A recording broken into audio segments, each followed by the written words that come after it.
guys, I'm James Larson, and today I'm just going to be doing a short video on what's my camera bag going into 2017. So my first body is the Canon 6D. I got this about 3 years ago, and it's just been the body that I use for everything. When it comes to everyday photography, I'm always using this body. I just love it. I love how reliable it is. It's got a great build to it, great feel, especially since I have small hands. I like this compared to, say, something like the 5D Mark III or 5D Mark IV, which is definitely bigger than the 6D. When it comes to autofocus performance, yeah, it's definitely not going to be as good as the 5D Mark IV or 5D Mark III or 1DX or something like that. But, I really like it, and it definitely gets the job done for me. And, I obviously can't afford something like a 5D Mark IV yet, so maybe down the road. But right now, the 6D is definitely doing the job for me, and it gets done what I need to get done.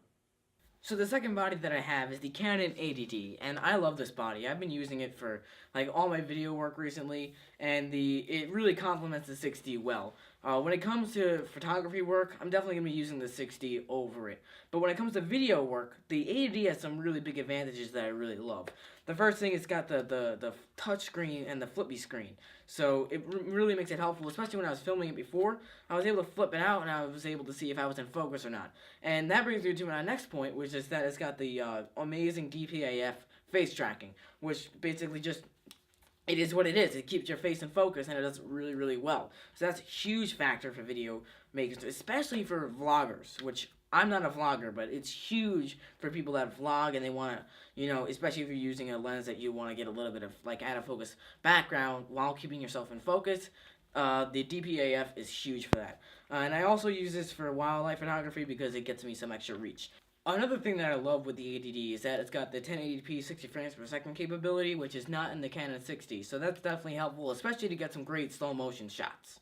So all in all, I love this camera. I've been using it for a lot of stuff, and the 60 plus the 80D makes a really, really nice combo for pretty much everything. So let's look at lenses. I'm just going to start off with this. The 50mm Nifty 50 is the f1.8 Mark II from Canon. I got this a little bit before they came out with the STM version, which is kind of disappointing to me because the STM version definitely is better, especially when it comes to video work, and it does produce nicer bokeh. But, this definitely does get the job done, and you can pick it up for like $50 used. So, if you can't afford the $80 you have to spend for the STM version, then, you might want to turn to this. It can produce some really nice photos as long as you know how to work it, and I like it. So the next lens that I have is the Canon 24 to 105mm f4 IS. This is the kit lens that I got with the Canon 6D. Obviously, this is the first version, not the second version that they just came out with. This is pretty much what I've been using for my everyday photography. It's changed. I've been using it a little bit less recently, but it was the first lens that I got with the camera, with my camera. And it gets the job done. It takes some great photos, and it's got a perfect zoom range for everyday photography. So, what's great about this lens is that you can pick it up for, say, about 450 U's. Sometimes you can even get it for like 400. So that's a pretty good deal, especially for the glass that you're getting with this lens. I like it. It's a great lens. The next lens that I have is the 10 to 18mm STM from Canon. I just recently got this. It was actually at Christmas.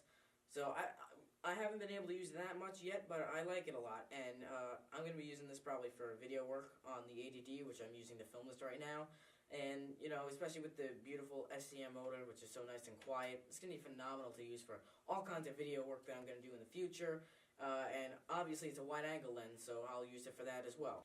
So my favorite purchase of 2016 is the Tamron 45mm VC. This lens, it's great. I can't say enough about it. From the build quality, it's just incredible. The image quality is stellar.